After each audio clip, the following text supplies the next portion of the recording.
संकल्प study hub के इस प्लेटफॉर्म पर सभी बच्चों का स्वागत है। मैं हूं अश्विनी श्रीवास्तव।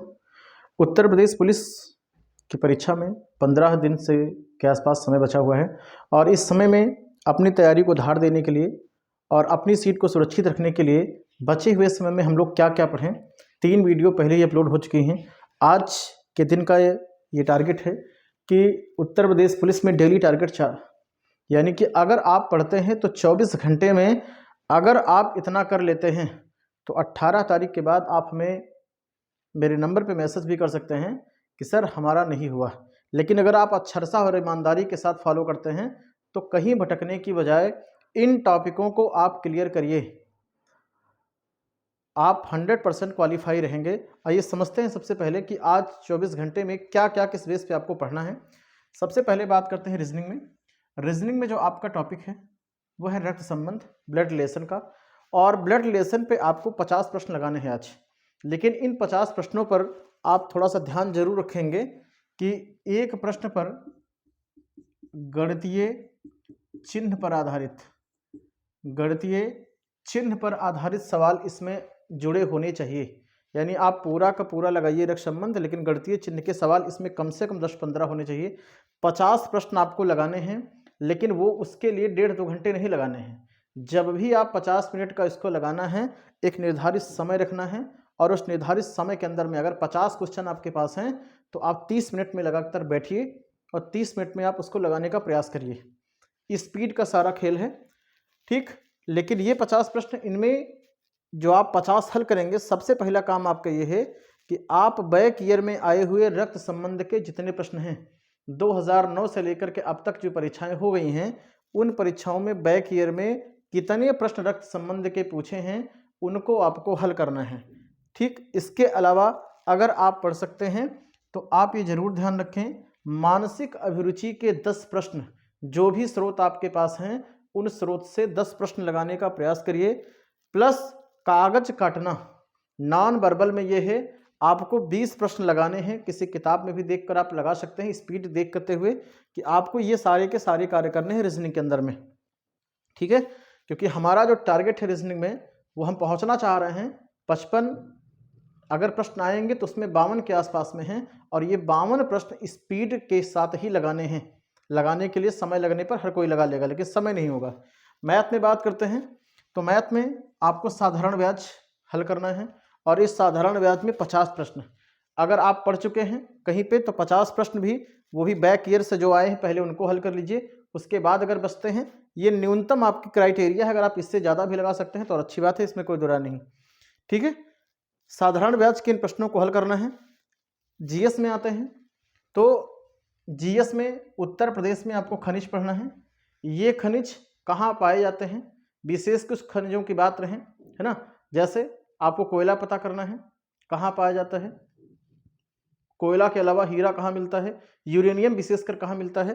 कुछ जनजातियों की बात कर रहे हैं, ठीक है। जनजातियों पर कौन सी जनजाति दीपावली को शोक मनाती है, कौन जनजाति कहाँ पाई जाती है। कुछ जनजातियां आपको नाम देकर पूछ लेंगे क्या ये जनजातियां इस जिले में पाई जाती हैं, ठीक है। तो आपको जनजातियों को ध्यान रखना है। मंदिर पे सवाल हर बार पूछे जा रहे हैं, तो मंदिर पर जरूर ध्यान रखें कि कौन कौन सा प्रसिद्ध मंदिर रहा है और अगर उन मंदिरों को किसने बनवाया, अगर आप ये कर सकते हैं तो बहुत अच्छी बात यह है।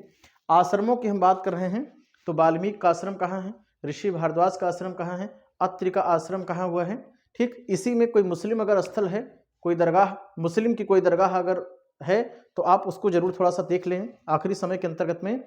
क्योंकि आप ये समझिए कि ट्रेडिशनल जो क्वेश्चन है, पारंपरिक जो प्रश्न हैं, इन पारंपरिक प्रश्न के अलावा बहुत सारे प्रश्न ऐसे पूछे जाने वाले हैं जो आपको उत्तर तो आएगा लेकिन उसकी लैंग्वेज आपको समझ में नहीं आएगी, अर्थात भाषा आपको समझ में नहीं आने वाली है। तो आपको ये जरूर ध्यान रखना है कि जैसा भी पेपर के हिसाब से चल रहा है ठीक उसी प्रकार से आपको अभ्यस्त होके जाना है, ठीक। महापुरुषों की हम बात कर रहे हैं, उनके जन्मों की बात कहें, मैथिली शरण गुप्त का जन्म स्थान क्या है, जयशंकर प्रसाद ने कहाँ जन्म लिया है, रानी झांसी बाई कहाँ के हैं, रोशन सिंह अशफाकुल्ला खां कहाँ के जन्म लेने वाले हैं, रामचंद्र शुक्ल का जन्म कहाँ है, हजारी प्रसाद द्विवेदी कहाँ के हैं। तो ये सारे जन्म आपको ध्यान में रखने हैं और बाकायदे ओरल पढ़ना नहीं है इसको। आपको बचे हुए इन 15 दिनों के अंदर आप कॉपी पे लीजिए, चाहे बहुत तेजी के साथ आप पेपर करते जाइए, ठीक है, लेकिन आप आंखों के सामने से उनको लिख करके एक बार गुजार देंगे तो आपको याद हो जाएगा। इसके अलावा यूपी के अलावा क्या पढ़ेंगे आप? यूपी के अलावा आपको रक्त पढ़ना है। रक्त का जो टॉपिक है वो आपको पढ़ना है। पुरस्कार की बात कर रहे हैं, ठीक है। पुरस्कारों में आपको ध्यान रखना है कि कौन कौन से पुरस्कार यानी कि राष्ट्रीय और अंतर्राष्ट्रीय, इससे संबंधित एक वीडियो हम अपलोड कर चुके हैं, उस पर आप देख लीजिएगा। 11 टॉपिक एक वीडियो के अंदर में हमने समाहित किया है, उसको थोड़ा सा देखें आप लोग। मापक यंत्र की बात कर रहे हैं, कौन किसको मापता है ना। कई बार पूछा जाता है, सिस्मोग्राफ बहुत पूछा जाता है, लैक्टोमीटर पूछे जाते हैं, स्पिग्मोमैनोमीटर क्या है। तो इस प्रकार के यंत्रों को ध्यान रखिएगा। ग्रहों पे आपको इतनी सी बात करनी है, कौन सा ग्रह नीला है, कौन सा काला ग्रह होता है, किसके उपग्रह ज़्यादा हैं, किसके कम हैं, है ना। इस प्रकार के जो प्रश्न हैं इनको थोड़ा सा ध्यान में रखना है आपको। करंट अफेयर में लेटेस्ट जितने सम्मेलन हुए हैं, है ना, ब्रिक्स शिखर सम्मेलन हुआ है तो कहाँ हुआ है, अभी G20 हुआ है, उनमें कौन सा देश लेटेस्ट में शामिल हो गया है, ये आपको ध्यान में रखना है। भारत में कोई बड़ा सम्मेलन हुआ है जिसको मोदी जी ने उद्घाटन किया हो तो आप उसको याद रखना है, ठीक है। और ये आप बना के रखेंगे तब आप पूरा कर पाएंगे 15 दिनों में, ठीक है। यूपी स्पेशल करंट में हम शुरू से बता रहे हैं कि जितनी भी हैं 4 इस समय धार्मिक में लखनऊ नंबर 1, दूसरे पे अयोध्या, तीसरे पे मथुरा, चौथे पे बनारस, इनको विशेष ध्यान में रखना है आपको कि करंट अफेयर के लिए। बाकी यूपी में अगर कोई चीज़ बिल्कुल अलग है और अगर सरकार से संबंधित माने रखती है 2024 चुनाव के लिए, योजना हो या कुछ भी ऐसी चीज़ें, तो आपको ये पढ़ना होगा, ठीक है। इसके अलावा बात करते हैं हम लोग हिंदी में, तो डेली वाइज पे आपको करना यह है कि तत्सम और तद्भव 10 प्रश्न आपको करने हैं पर्यायवाची में, ठीक है। ये आप ध्यान में रखना है कि तत्सम और तद्भव में कभी ऐसा पूछा जा सकता है कि कौन सा तद्भव है, कौन सा तत्सम है, तो इसको थोड़ा सा ध्यान में रखें, कभी कभी शब्दों को नहीं पूछते हैं। पर्यायवाची में आपको बादल याद करना है, समुद्र का याद रखना है, सरस्वती का, इंद्र का और बाण का, 5 पर्यायवाची आप याद रखेंगे। और ये पूरा प्रयास रहेगा कि लेटेस्ट कितना भी कम आप याद करिए तो 5 तो आपको याद होनी चाहिए।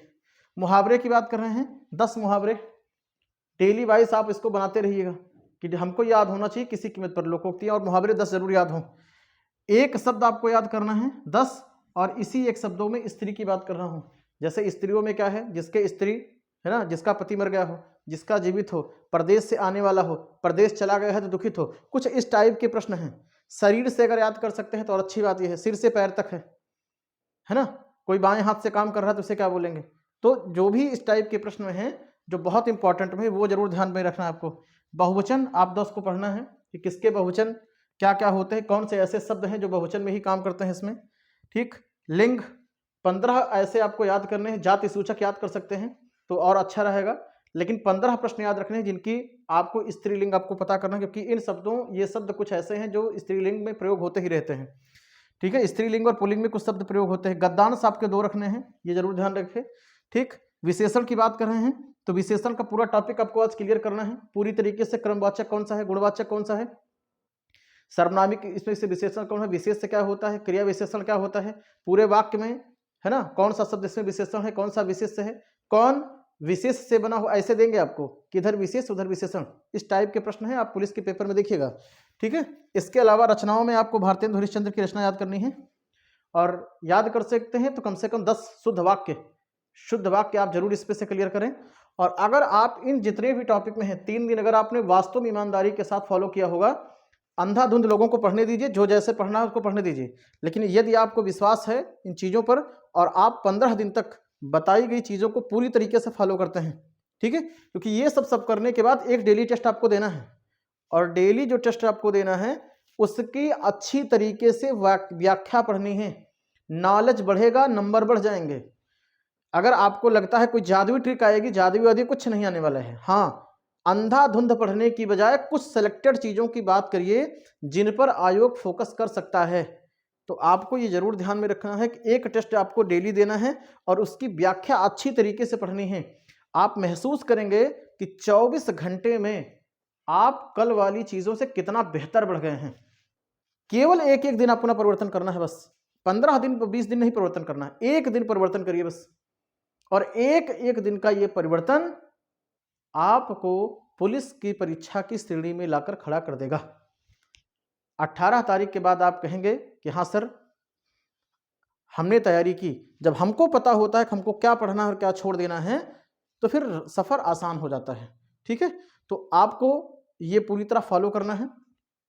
आज चौथा दिन है, 5वें वीडियो के साथ फिर हम लोग मिलते हैं। चैनल को सब्सक्राइब करिए, ज़्यादा से ज़्यादा शेयर करिए। आपका भविष्य उज्जवल हो, इस शुभकामना के साथ इतना प्रयास लगातार में चल रहा है। ठीक है, बाकी अगले वीडियो में मिलते हैं। बहुत बहुत धन्यवाद।